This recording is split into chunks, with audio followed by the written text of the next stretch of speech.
mchezo wa dabi ya Kariakoo kati ya Yanga dhidi ya Simba. Rasmi mchezo huo utapigwa Juni 25 saa 12 kwenye uwanja wa Benjamin Mkapa, Dar es Salaam. Kutokana na mchezo huo kuahirishwa mara kadhaa, utakuwa na msisimuko wa dabi, ikiwa ni asilimia kubwa miongoni mwa mechi ambayo itaamua ubingwa wa ligi kuu ya NBC msimu wa 2024-25 utakwenda kwa wananchi ama kwa Simba, kama michezo yao miwili hii ya nyuma watafanya vizuri, na hatimaye taswira ya mwisho itakuwa hapo. Inawezekana ikawa ni kombe uwanjani, na inawezekana pia ni miongoni mwa historia pia kwa muda mrefu.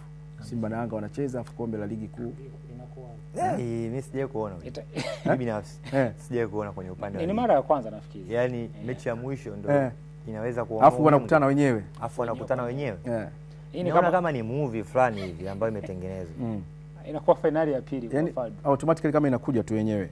Afu ni kama finali itakuwa ya pili kwa Fadlu, kama wakishinda mechi zake mbili na Young Africans wakishinda. Lakini ni mechi ambayo kwa Fadlu mara ya mwisho kuna mazungumzo alikuwa anafanya na mwandishi wa South Africa, alisema mechi ya Yanga ilimuuma sana ile ya kwanza, namna walivyopoteza, kwa sababu aliamini wao walikuwa timu bora. Ile ya Max Nzengeli.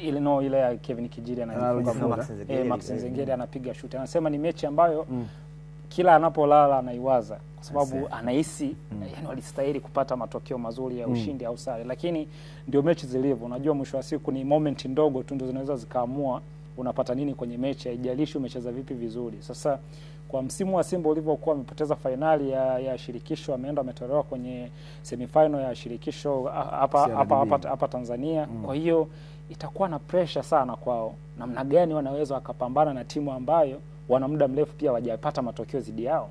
Kwa hiyo hii ni aina ya mechi ambazo kwa wachezaji wa Simba yani nafikiri watakuwa na focus zaidi, na Young Africans vice versa, kwa sababu Yanga wanataka wamalize msimu vizuri, wanataka watetee taji lao na wana finali nyingine. Yani wanaweza wakawa na finali mbili ndani ya wiki moja. Okay. Wanacheza mechi ya dabi, wanaenda kucheza mechi ya CRDB. Kwa hiyo itakuwa ni bonge la mechi kiukweli. Yani itakuwa ni bonge la mechi, msisimuko ambao upo wa timu zote mbili. Ndio maana nasema inaweza ikawa ni kama finali ya pili kwa Simba kwa huu msimu.